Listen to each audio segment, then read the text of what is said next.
Assalamualaikum warahmatullahi wabarakatuh. Selamat malam. Jumpa lagi dengan saya Tama dalam Ada Apa Gerangan. Bagaimana kabar kalian? Semoga selalu diberikan kesehatan dan juga rizki yang cukup.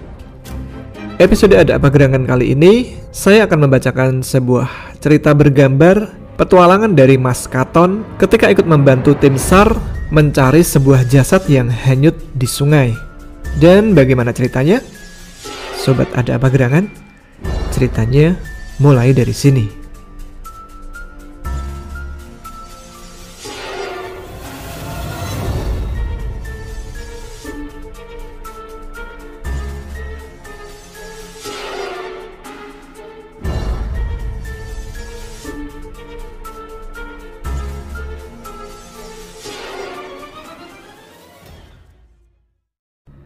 Halo, aku Iblis Katon.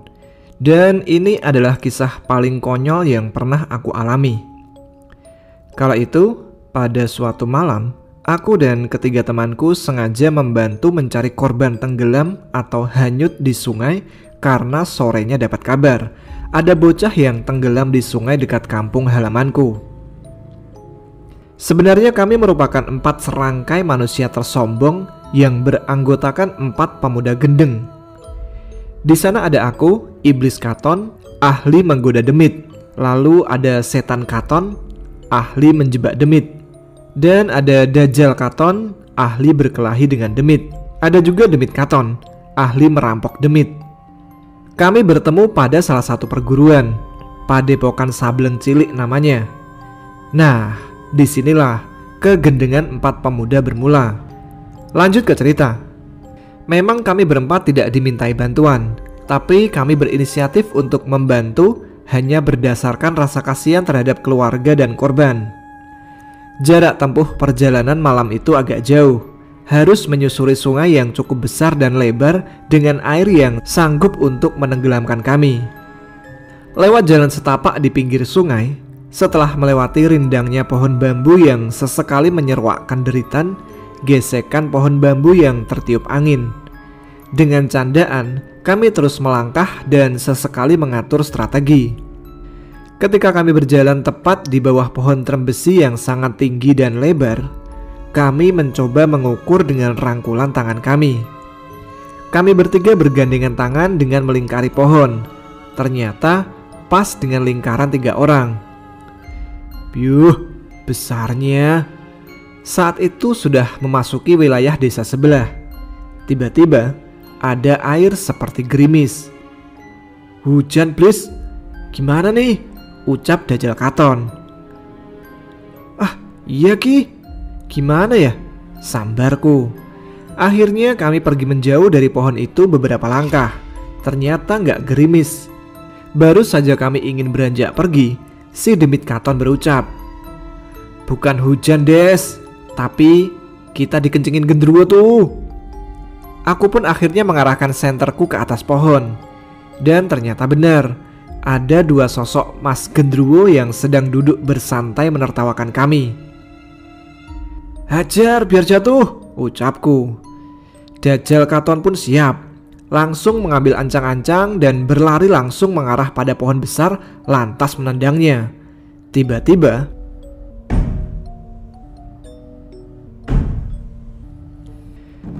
2 kali benda jatuh sangat kencang. 2 genderuwo itu jatuh di lumpur. Kerubut, ucapku memberi kode kepada ketiga temanku. Dan saat itu pula kita berempat memegangi peran untuk memegangi genderuwo. Jadi 1 genderuwo dipegangi oleh 2 orang. Aku pun langsung berlari sambil mengunci leher genderuwo dengan siku tanganku. Setelah terkunci, temanku si Setan Katon langsung memasang kuda-kuda di hadapan genderuwo satunya, sedangkan genderuwo yang 2 dipiting sama si Dajjal Katon dan Demit Katon. Bajindul, kencing sembarangan, ucapku sambil menjitak kepala Mas Gen dengan tangan kiri. Wampun, teriak Mas Gen minta ampun. Dah bro, kencingin gantian. Anjir, teriakku emosi. Kulihat si Dajjal sama Demit masih asik memukuli Mas Genderuwo.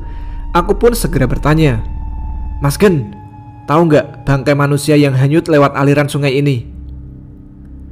"Ke bawah, ikut aliran air," jawab Mas Gen satu. "Ya sudah, makasih," ucapku. Lalu kedua Mas Gen kami lemparkan ke sungai. Kami tertawa bahagia, balas dendam telah usai. Setelahnya, kami pun melanjutkan perjalanan, melewati tanggul besar di samping sungai. Jalan terlalu sempit, kami bercanda saling ejek dengan posisi aku di barisan paling depan, lalu Setan, Demit, terakhir Dajjal Katon. Lampu senter sengaja dimatikan agar hemat baterai. Namun kami masih bisa melihat pohon pisang berjejer di pinggir tanggul. Sampai ada salah satu pohon pisang yang pendek serta kecil. Daunnya sampai mengenai mukaku. Dia nih, ngapain juga daun kok ngalangin jalan, ucapku menggerutu. Aku terhenti dan tiba-tiba teman-temanku menabrakku dengan beruntun dari belakang. "Ada apa, Blis?" tanya Setan Katon kepadaku.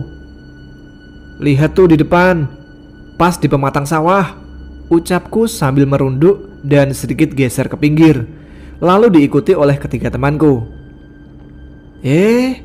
Itu pocong. Ngapain ya?" tanya Demit Katon dengan lirih. Aku hanya menggeleng. Di pematang sawah ada 5 sosok pocong yang duduk membelakangi kami, menghalangi jalan yang hendak kami lewati. Kami pun dengan sengaja mendekati mereka. Hingga pada saat kami telah berada tepat di belakang mereka, kami kembali berjalan sambil jongkok layaknya orang keraton. Terus dan terus sampai persis di samping para pocong itu. Lalu, "Permisi," ucapku.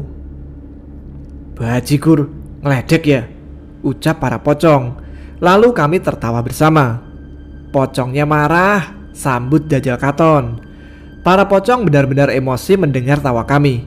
Mereka akhirnya bangkit, lantas menyerang kami dengan menabrakkan dirinya ke tubuh kami, seolah ingin merasuki kami. Tiba-tiba Dajjal Katon dan Demit Katon tergeletak tak berdaya. Seketika terdiam, tengkurap di tanah. Sedangkan 2 pocong yang menabrak badanku dan Setan Katon terpental sejauh 5 meteran. Mereka mengerang kesakitan. Jeritan yang sanggup membuat bulu kuduk berdiri. Setelah insiden itu, Setan Katon pun langsung berlari mendekati 2 pocong yang terjatuh, sedangkan aku pergi mendekati kedua temanku. Mereka meracau tak tentu arah. Entah apa yang mereka katakan. Aku hanya diam mendengarkan. Sesekali tertawa mendengar ocehan kedua temanku. "Kamu berani-beraninya mengusik ketenangan kami," ucap temanku si Demit Katon dengan suara yang berbeda. Mas Pots, bisa aja. Sana pergi. Kalau nggak pergi, tak jotosi loh, ucapku memberikan ancaman. Tapi Mas Pocong yang merasuki kedua temanku justru tertawa seakan menantangku. "Coba saja kau keluarkan aku dari raga temanmu, akan aku buat mereka menderita," ucap Mas Pots dengan congkak. Sepertinya kedua pocong yang dihadapi Setan Katon sudah menghilang menjadi satu di dalam raga kedua temanku. Jadi satu raga dimasuki 2 sosok pocong. Setan Katon mendekatiku sambil membaca mantra-mantra di hadapan kedua temanku yang kerasukan. Setelah membaca-baca, para pocong belum juga mau keluar. Tapi aku asik menggoda mereka. "Udah bro, kita gelitikin aja sampai mampus dia," ucapku kehabisan solusi. Akhirnya kita gelitikin mereka. Tetapi balasannya hanyalah sebuah tawa ejekan. Kemudian keduanya duduk bersila seolah ingin memberi perlawanan. Aku tahu mereka berdua sedang berusaha membuat raga temanku semakin ngawur. Aku makin marah. Pikirku, semakin lama semakin malam dan susah mencari jasad korban yang tenggelam. "Udah bercandanya Mas Pots, mau keluar gak? Soalnya aku mau cari jasad orang tenggelam. Kamu tahu gak?" tanyaku ke kedua makhluk penghuni raga temanku. "Taulah, tapi tidak akan kukatakan," ucap pocong meledekku. Aku masih berdiri di samping kedua temanku, sedang si Setan Katon masih terus membaca-baca sesuatu. Kaki kananku ku kedepankan, tepat di depan muka kedua temanku. Jangan sampai aku kasar ya Mas Pots, ucapku sambil menggerakkan kakiku. Ampun, ampun, aku kapok, teriak si demit Katon, namun sebenarnya adalah pocong yang berbicara. Kok kamu tahu? Kata pocong yang merasuki si Dajjal Katon. Para pocong justru mengulur waktuku. Aku jadi emosi dan langsung menendangnya, tepat mengenai bagian belakang kepala demit Katon. Tenang, aku menendangnya dengan telapak kaki tanpa alas kok. Seketika, kelebatan dua asap putih melesat. Lalu cepat-cepat aku tangkap, lantas aku tubruk pakai sarungku. Aku rapatkan, lalu aku banting dan... Waduh, ampun, ampun Cah Edan, ampun. Teriak dua pocong itu meminta ampun, tapi aku gak peduli. Terus saja aku banting dan aku injak. Dasar pocong gak tahu diri, pocong gak berbudi, pocong jelek. Pokoknya pocong model kayak kamu pantasnya dijotosi. Celotehku sambil membanting, menendang serta menginjak-injaknya. Terdengar jeritan minta ampun dan teriakan mengadu, tapi aku tetap terlanjur jengkel. Tak lama kemudian aku lepaskan. Mereka lalu pergi menghilang melarikan diri. Loh, bisa keluar Des kalau dipancal. Maksudnya ditendang bagian belakang kepala tepat di atas tengkuknya, ucap setan Katon sembari menendang kepala si Dajjal Katon. Aku bersiap di depannya dan melesatlah asap putih kehitaman ke arahku. Langsung saja aku sambut dengan tendangan maut. Kepulan asap terpental jauh ke tengah sungai dan suara benda masuk ke dalam air.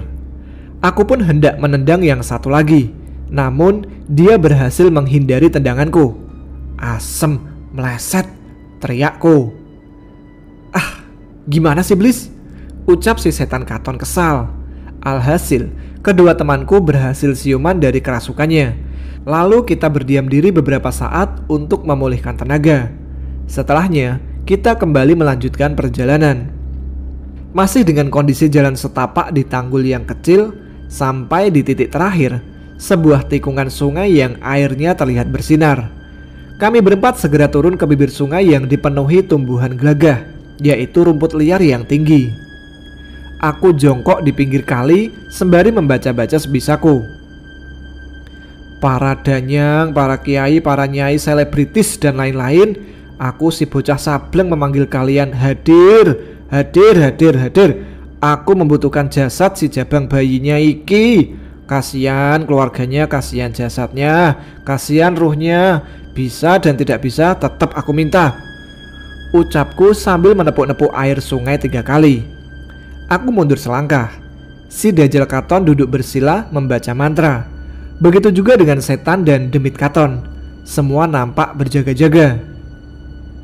Tidak berapa lama, air yang tadi mengalir tiba-tiba agak sedikit terhenti dan aku dikagetkan dengan air yang berputar-putar dari kecil sampai besar. Dan air itu semakin melebar. Lalu kami bangkit dan mulai menyalakan senter di sungai. Kami terpecah, terbagi menjadi 2 kelompok, satu ke atas dan satu ke bawah. Sementara aku masih menunggu di area itu, teman-temanku menyoroti setiap senti air sungai. Dari pusat pusaran air muncul hitam-hitam. Entah apa, belum jelas. Lama-kelamaan semakin tinggi dan terlihat sosok kepala bermahkota. Ketika sorot senterku mengenai wajahnya, wih, kok ada siluman secantik itu? Pikirku kagum. Setelah muncul di permukaan air, sempurnalah sosok wanita berselendang, berdandan Mbak Putri. Saking kagumnya, aku pun tak tersadar ketika mukaku disorot senter sama si Dajjal. Sadar, Bliss, cah pekok, bentak si Dajjal dan aku pun tersadar. Siluman semprol, siapa kamu? Tanyaku. Dia ada bersamaku dan dia akan aku jadikan budakku, ucap sosok bermahkota itu. Gak bisa begitu cantik. Kasihan keluarganya menanti, kasihan teman-temannya menunggu dia, ucapku. Namun sosok itu tersenyum malu. Masuk aku cantik mas? Ucapnya. Kamu sangat cantik, tapi maaf, wajahmu bukanlah rupa aslimu. Sebenarnya kamu adalah siluman ular, iya kan? Kataku. Kalau kamu sudah tahu, kenapa kamu puji aku cantik? Dasar manusia kepirit. Ucapnya dengan nada marah. Lalu seketika berubah menjadi sosok kepala ular yang sangat besar.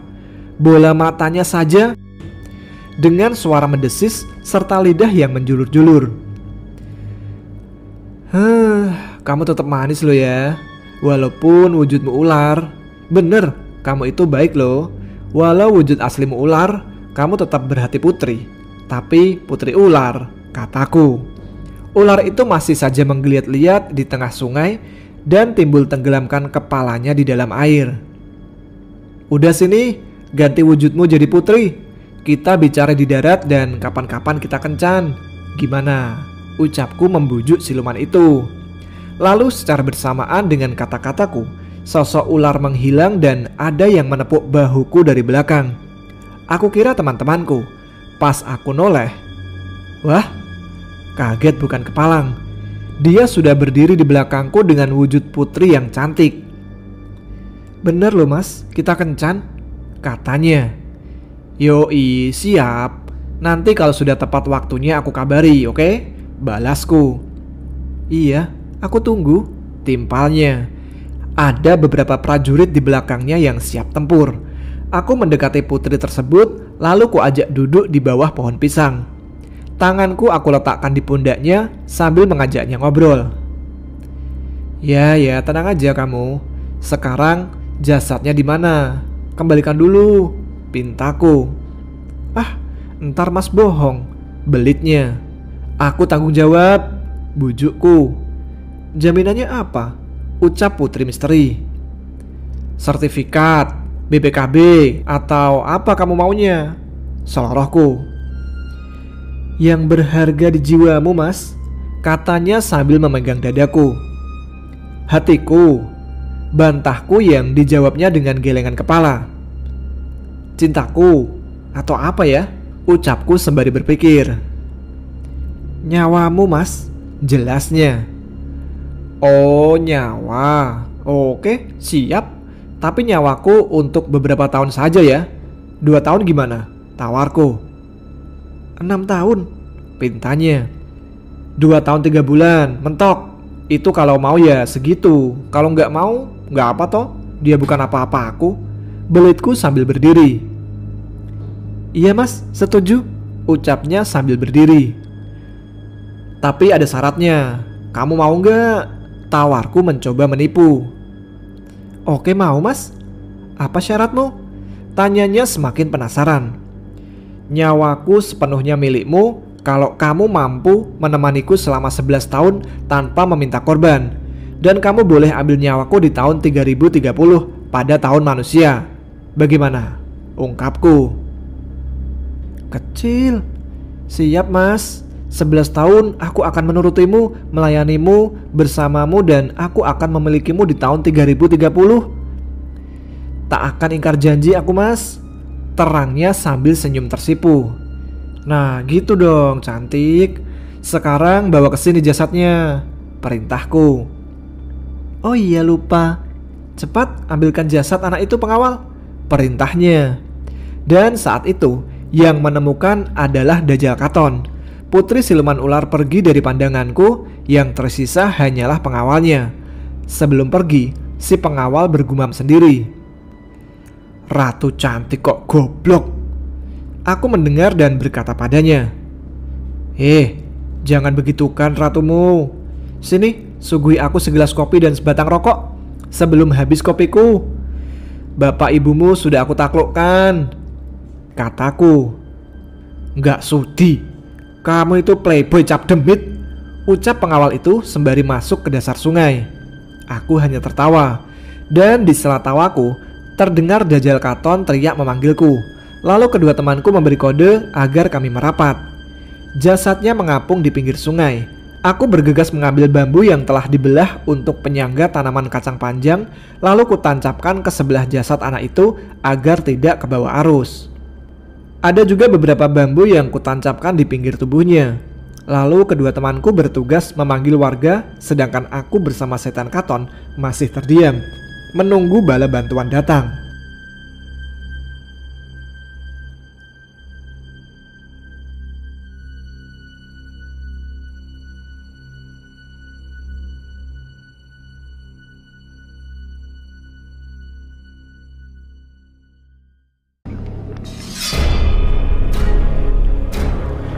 Terima kasih Mas Katon melalui Mas Rama Atmaja yang telah membagikan ceritanya kepada kita semua. Terima kasih juga kepada teman-teman semua yang telah menyimak episode kali ini. Sampai di sini perjumpaan kita. Saya Tama pamit undur diri. Sampai jumpa lagi pada episode selanjutnya. Tetap semangat, selamat malam, selamat beristirahat. Wassalamualaikum warahmatullahi wabarakatuh.